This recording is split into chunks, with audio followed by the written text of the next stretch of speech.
आज मैं कवायद जो लेके आया हूँ उसमें इसमें मारफा को लेके आया हूँ। इसमें मारफा और उसके अक़साम। इसमें मारफा हिंदी में इसे व्यक्तिवाचक संज्ञा, अंग्रेजी में प्रॉपर नाउन कहते हैं। जो बच्चे हमारे व्यक्तिवाचक संज्ञा को जान रहे हैं वह जान लें कि उर्दू में उसका नाम इसमें मारफा है। जो हिंदी नहीं जान रहे हैं, इंग्लिश जान रहे हैं, वह जान लें कि प्रॉपर नाउन को उर्दू में इसमें मारफा कहते हैं और उसकी तारीफ है। इसमें मारफा की परिभाषा है।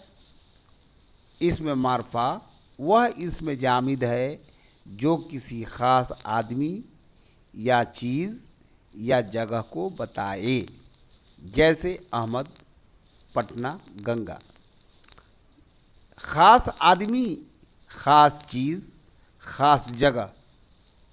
अहमद कह देने से मैं यह जान गया कि दुनिया में बहुत सारे लोग हैं, उनमें एक ख़ास नाम है अहमद, तो ये इसमें मारफा हो गया।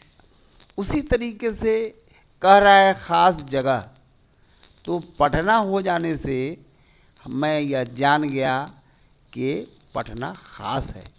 यानी हिंदुस्तान के अंदर बहुत सारे शहर हैं, उन शहरों में जब पटना का नाम लिया गया तो किसी ख़ास शहर की तरफ इशारा हुआ, इसलिए पटना ख़ास नाम है, यानी ख़ास जगह है। उसी तरीके से ख़ास चीज़ में गंगा नदी तो हिंदुस्तान में बहुत सारी हैं, लेकिन उन नदियों में गंगा एक ख़ास नदी है। नाम आ गया, ख़ास नाम हो गया।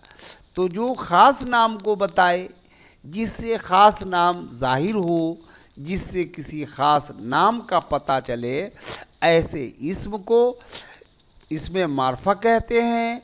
और ऐसे ही संज्ञा को व्यक्तिवाचक संज्ञा कहते हैं और इसे प्रॉपर नाउन अंग्रेजी में कहते हैं। इसमें मारफा की कुल 7 किस्में हैं।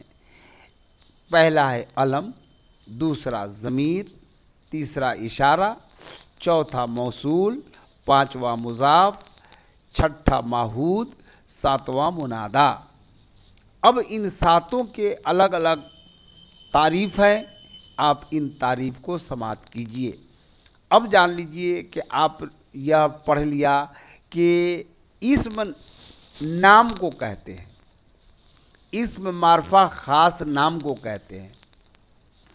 तो जो इस्म मारफा के 7 किस्में हैं, यह सातों के साथ ख़ास नाम है।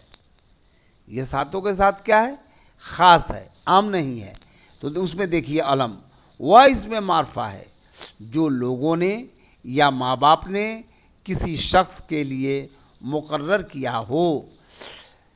माँ बाप, बच्चा जब जन्म लेता है तो उसका नाम कौन रखता है?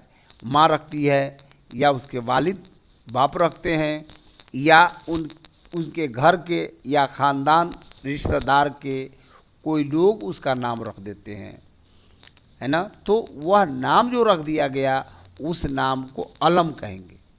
जो माँ बाप या लोगों के ज़रिए रखा गया हो उसे अलम कहते हैं। शख्स के लिए मुकर्रर किया हो, जैसे दिल्ली जो नाम रखा गया किसी जगह का, तो कोई लोग ही रखे होंगे। जैद भी माँ बाप या बुज़ुर्गों ने ही रखा होगा। तो ये दिल्ली और जैद इसमें मारफा हुआ और मारफा में ये अलम हो गया। उसके बाद आइए ज़मीर। ज़मीर को कहते हैं प्रॉपर नाउन, हिंदी में कहते हैं उसे सर्वनाम। जो परिभाषा हिंदी में सर्वनाम की है, वही तारीफ उर्दू में ज़मीर की है।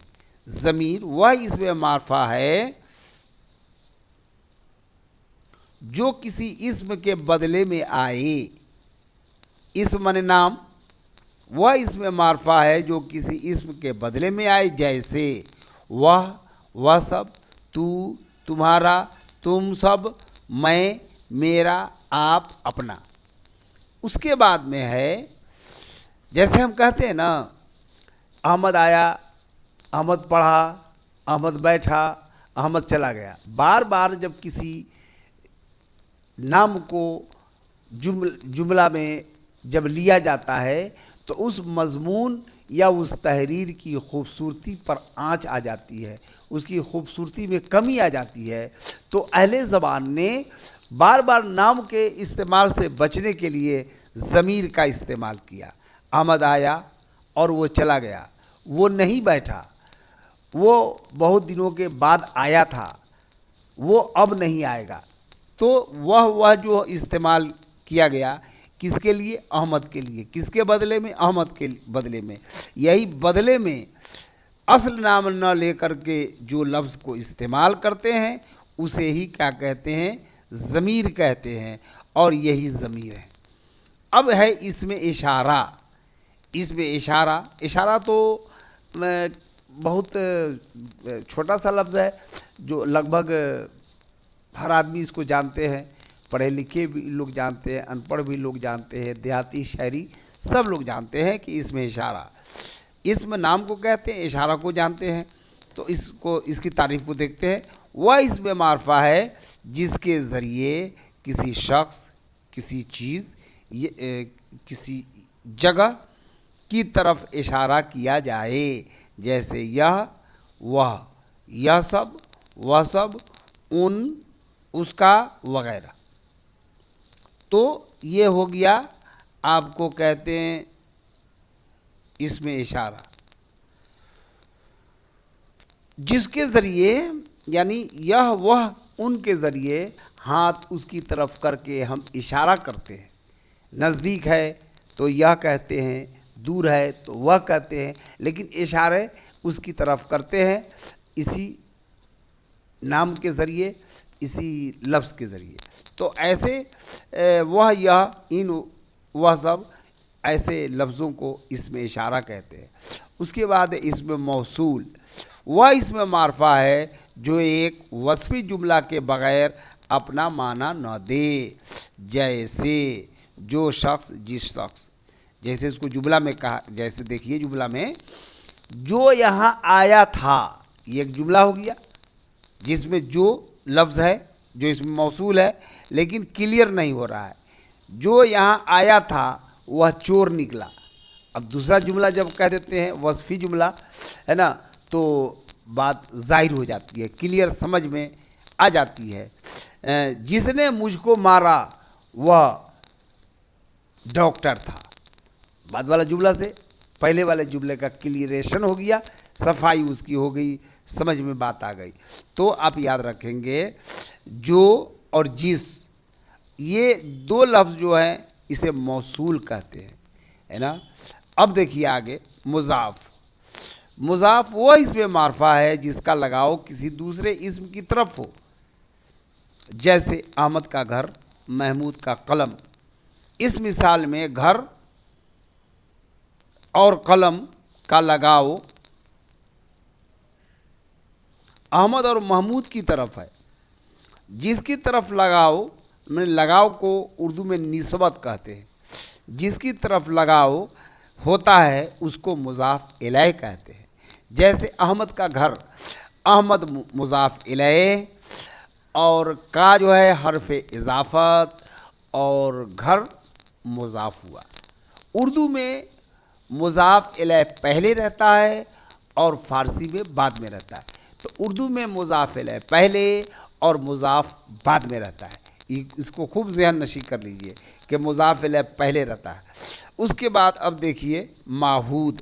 वह इसमें मारफा है जो किसी गुफ्तगू के करीने से और ख़ास वजह से किसी ख़ास जगह, ख़ास चीज़, ख़ास शख्स को बताए। जैसे दोस्त आया, और दोस्त से मुराद एहसान अहमद है। यानी एक ने पूछा और एक ने जवाब दिया, कहा कि दोस्त आया, तो कहने वाला जान रहा है कि दोस्त एहसान अहमद है और सुनने वाला भी जान रहा है कि दोस्त एहसान अहमद है।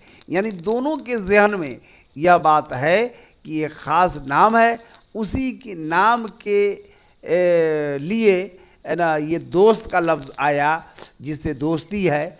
और दोस्त आया, दुश्मन चला गया, दुश्मन का भी कोई नाम होगा।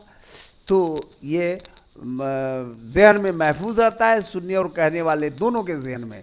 इसलिए असल नाम जो है इसमें मारफा उसकी तरफ जहन रहता है, उसी ख़ास नाम के लिए बोला गया है गुफ्तगू के करीने में बताए। और दोस्त से मुराद एहसान अहमद है।